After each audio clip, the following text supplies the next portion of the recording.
बिस्मिल्लाहिर्रहमानिर्रहीम। मैं सबसे पहले आप तमाम साथियों का शुक्रिया अदा करता हूँ कि आज छुट्टी के रोज़, एतवार के रोज़ आप सब यहाँ पर आए और इस मुलाकात को आप उसकी कवरेज के लिए तशरीफ़ लाए, तो थैंक यू सो मच। दूसरी चीज़, आज हमारी खान साहब के साथ मुलाकात हुई, तफसीली मुलाकात थी, अगरचा कंट्रोल्ड माहौल के अंदर ही थी और उसके अंदर हमने तफसीलन अपना नुक्ता नज़र खान साहब के आगे रखा और खान साहब की तरफ से भी जो गाइडलाइंस हैं वो जारी की गई हैं। सबसे पहले तो ये कि चूँकि गुज़श्ता रात हमें लेट आगाह किया गया 2 बजे के करीब आज की मुलाकात के हवाला से, तो कमेटी के 2 मेंबरान हामिद खान साहब और सलमान अकरम राजा साहब, सेक्रेटरी जनरल पाकिस्तान तहरीक इंसाफ, वो टाइमली यहाँ पर नहीं पहुँच सके फॉग की वजह से। चूँकि आपको पता है सेंट्रल पंजाब में रास्ते जो हैं वो फॉग का प्रॉब्लम है, तो वो लेट हुए। अगरचा वो ट्रैवल कर रहे हैं, they are almost near to Islamabad ji. दूसरी चीज़ ये कि देखें, हम इस बात के ऊपर बहुत क्लियर हैं और ये खान साहब ने आज दोबारा ये बात कही कि 9 मई और 26 नवंबर का मैसेकर, हमारा नुक्ता नज़र ये है कि आप लोग रिस्पॉन्सिबल हैं, दूसरा फरीक रिस्पॉन्सिबल है। वो ये कहते हैं कि हम रिस्पॉन्सिबल हैं।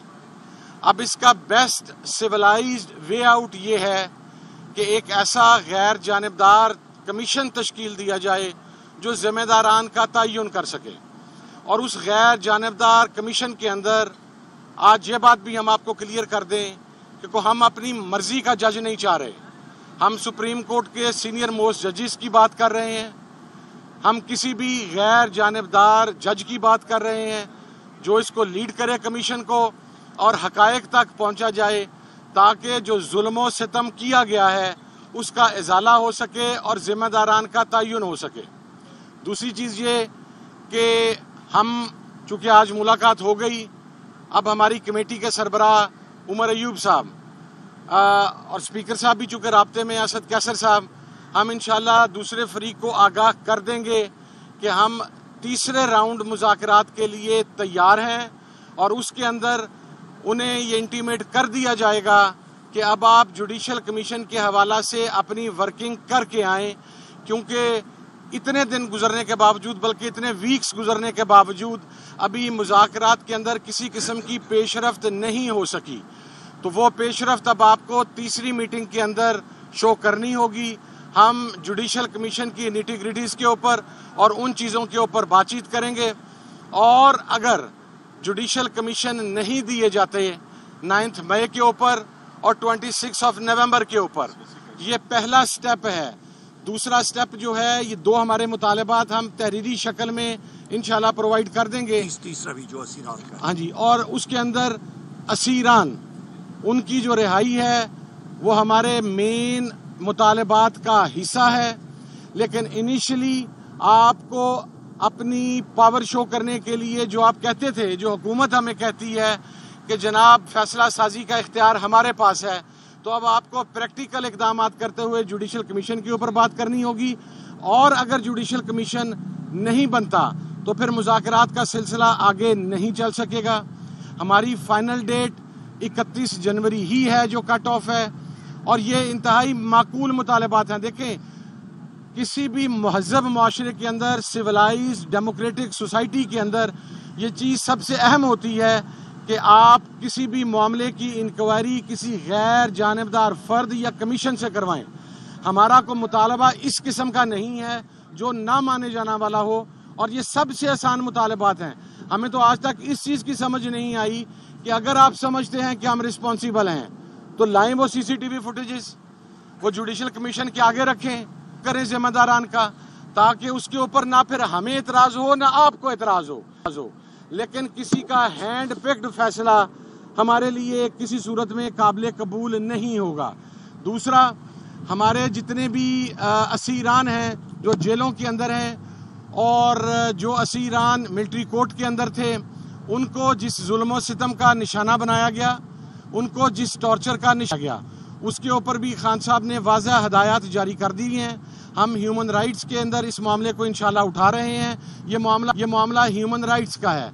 और देखें, सबसे आखिरी बात मैं आपको अर्ज़ कर दूं کہ اب جو بال ہے اس مذاکرات کو منطقی انجام تک پہنچانے کی وہ حکومت کی کورٹ میں ہے.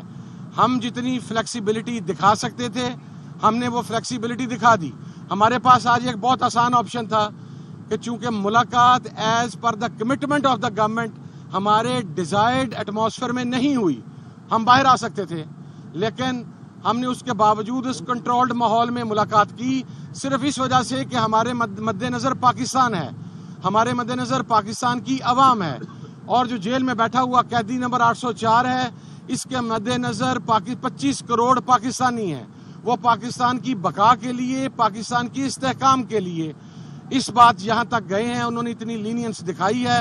آئی گیس کہ دس از دا ٹائم ناؤ کہ اگر آپ نے مذاکرات کو منطقی انجام تک پہنچانا ہے تو اس کے اوپر آپ اپنی عملی جو آپ کی فیصلہ سازی کا اختیار ہے اس کو شو کریں، کمیشن بنائیں تاکہ ہم آگے بڑھ سکیں.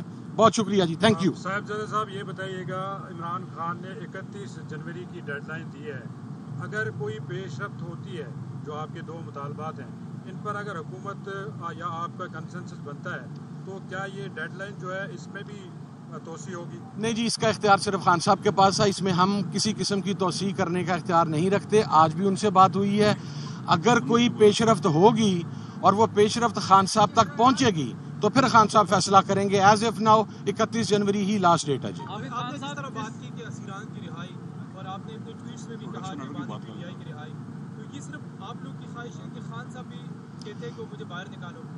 اس کی خواہش نہیں. اس کے اوپر میں ایک اور بات واضح کر دوں جی کہ خان صاحب نے صرف اپنے کارکنان اور اپنے قید ورکرز کی بات کی ہے. ہم نے آج بھی یہ بات عمر ایوب صاحب نے، راجہ ناصر عباس صاحب نے، اسد کیسر صاحب نے ہم نے کہی ہے. خان صاحب نے اپنی رہائی کی کوئی بات نہیں کی. خان صاحب کی رہائی کی بات مذاکراتی کمیٹی کی طرف سے ہے، پاکستان تحریک انصاف کی قیادت کی طرف سے ہے، پاکستان تحریک انصاف کے اتحادیوں کی طرف سے ہے، اور عمران خان کے تمام چاہنے والے اور عمران خان کے ورکرز کی طرف سے ہے. تو یہ ہماری ڈیمانڈ ہے. اور اس میں بھی ایک بات کلیئر کر دیں، کوئی ایگزیکٹو آرڈر نہیں، کوئی NRO نہیں، کوئی چیز نہیں. ہم کلیئر ہیں کہ عمران خان صاحب اپنے تمام مقدمات کو فیس کر کے آئینی اور قانونی طریقہ کار سے باہر آئیں گے. ہم صرف وہاں پر حکومت سے پروسیکیوشن کے کردار کے اوپر بات کریں گے کہ یہ جو ناجائز وکٹمائز کیا جاتا ہے، جس طرح خان صاحب کی ضمانتیں ہو گئی تھیں، شام کو ان کی روب کار جاری ہونی تھی اراؤنڈ اے منتھ اگو، لیکن پھر نیو ٹاؤن کے کیس کے اندر خان صاحب کا نام ڈالا گیا اور پھر اس کے بعد ریمانڈ اور جوڈیشل کر دیا گیا. تو یہ واضح انتقامی کارروائی ہے. اسی طریقے سے ہمارے اسیران کے اکثر کے ٹرائل مکمل ہو چکے ہیں. جب آپ کا ٹرائل مکمل ہو جاتا ہے تو آئینی اور قانونی طور پہ ضمانت آپ کا استحقاق ہوتا ہے، لیکن اس حق سے محروم رکھا جا رہا ہے پروسیکیوشن کے کردار کی وجہ سے. اور سب سے آخر میں جو کل کا ایک فیصلہ ایکسپیکٹڈ ہے، ہمیں پتہ ہے کہ وہ کیا فیصلہ ہے، اور ہمیں پتہ ہے کہ وہ فیصلہ پاکستان کی کسی نیک نامی کا سبب نہیں بنے گا، کیونکہ القادر کے اندر عمران خان صاحب، ان کی اہلیہ، ان کی فیملی کا کوئی ممبر، ان کی پارٹی کا کوئی ممبر کسی بھی حوالے سے بینیفیشری نہیں ہے. پیسے سرکار کے اکاؤنٹ کے اندر ہیں، اور بات ایک ٹرسٹ کی ہے جس میں نبی پاک صلی اللہ علیہ وسلم کی سیرت مبارکہ اور اسپرچولیزم کے اوپر لیکچرز ہیں، لوگوں کو تعلیم دینا ہے. وہ یونیورسٹی ہے، and that two is a trust. یہ کوئی ذاتی اونڈ پراپرٹی نہیں ہے، نہ یہ کوئی ذاتی یونیورسٹی ہے، یہ ٹرسٹ کا ہے.